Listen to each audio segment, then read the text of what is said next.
Nah, siapa nih yang pernah terkena teguran karena kebijakan pelecehan dan cyberbullying? Nah, teguran atau pelanggaran ini memang terkadang kita tidak sengaja melakukannya, tetapi hal itu dianggap melakukan pelanggaran oleh YouTube ya.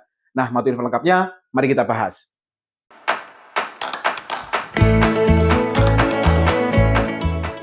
Nah, melakukan pelanggaran tentang kebijakan pelecehan dan cyberbullying ini salah satunya adalah kita membagikan identitas pribadi.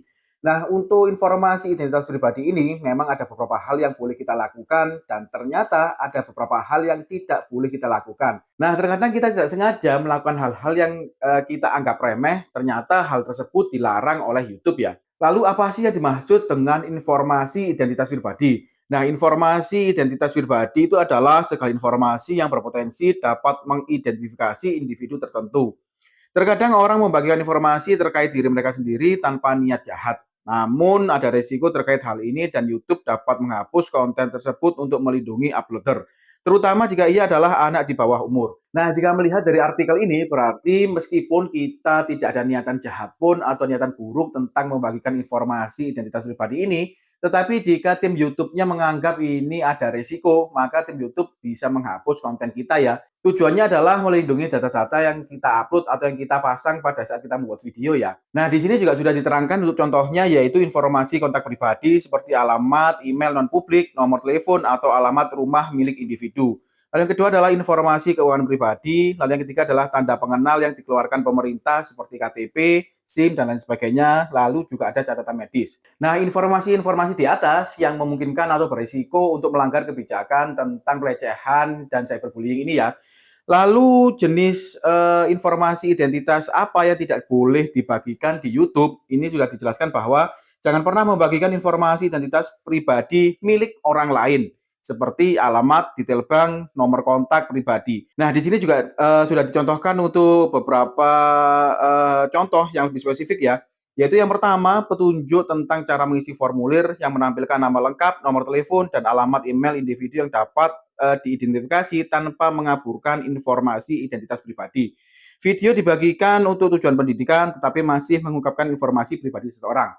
Nah, jika kalian membuat video tutorial yang mengharuskan kalian mengisi atau memberikan contoh, misalnya kalian mengisikan nama, alamat, email, dan lain sebagainya, sebisa mungkin kalian blur ya untuk informasi tersebut, sehingga video kalian bisa aman oleh kebijakan ini. Lalu yang kedua adalah informasi keuangan pribadi seperti informasi rekening bank, nomor transfer bank, nomor kartu kredit, atau informasi keuangan apapun yang akan memberi penonton akses ke akun tersebut.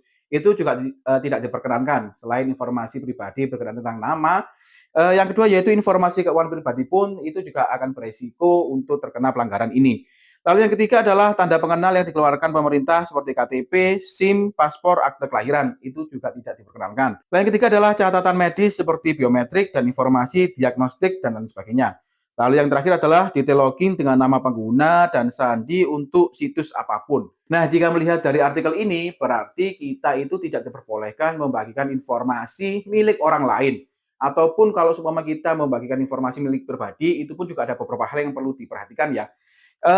Untuk tipsnya biar aman kalau seumpama kalian membagikan video tutorial nih, cara mengisi formulir dan lain sebagainya yang mengharuskan untuk, memberikan contoh mengisi nama, alamat email, lalu data keuangan seperti bank, nomor rekening, lalu juga memperlihatkan tentang kartu tanda pengenal.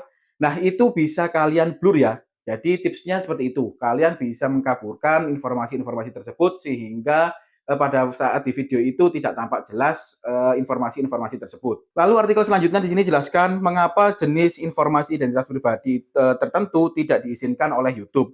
Di sini jelaskan bahwa hal ini sejalan dengan kebijakan kami yang melarang penyebaran informasi pribadi yang terjadi ketika seseorang atau entitas mempublikasikan informasi identitas pribadi non-publik milik seseorang. Nah, selanjutnya informasi identitas pribadi apa yang dapat dibagikan di YouTube. Nah, ini yang perlu kita perhatikan. Jadi kita tahu hal apa yang diperbolehkan dan hal apa yang dilarang ya, sehingga kita tidak terkena kebijakan pelecehan dan cyberbullying ini.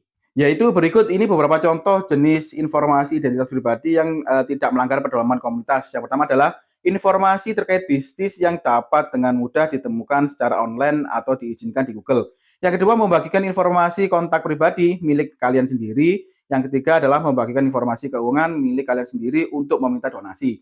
Nah, jika seumpama kalian membagikan informasi di YouTube berkenaan tentang kebutuhan endorse misalnya, atau kebutuhan kerjasama dalam hal apapun, nah itu masih diperbolehkan ya oleh tim dari YouTube-nya.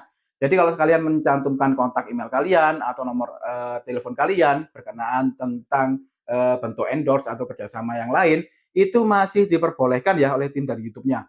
Atau kalau seumpama di YouTube kan kalian bisa melakukan atau mengumpulkan donasi nih untuk kepentingan tertentu, misalnya untuk bantuan bencana alam dan lain sebagainya, itu kalian juga masih diperbolehkan untuk mencantumkan nomor rekening sebagai tujuan untuk donasi. Nah, untuk fitur YouTube atau alat YouTube-nya memang sudah dirancang seperti itu ya. Jadi untuk hal-hal tertentu itu masih diperbolehkan untuk mencantumkan informasi-informasi tersebut. Tetapi jika kita mencantumkannya dengan alasan memang ingin menunjukkan identitas pribadi seseorang, atau bahkan kita tidak ada niatan buruk sama sekali, tetapi itu dianggap oleh YouTube beresiko, maka kita akan terkena pelanggaran ini. Nah, selanjutnya ini juga dijelaskan Anda juga dapat memburamkan bagian identitas informasi identitas pribadi secara menyeluruh atau menggunakan identitas palsu.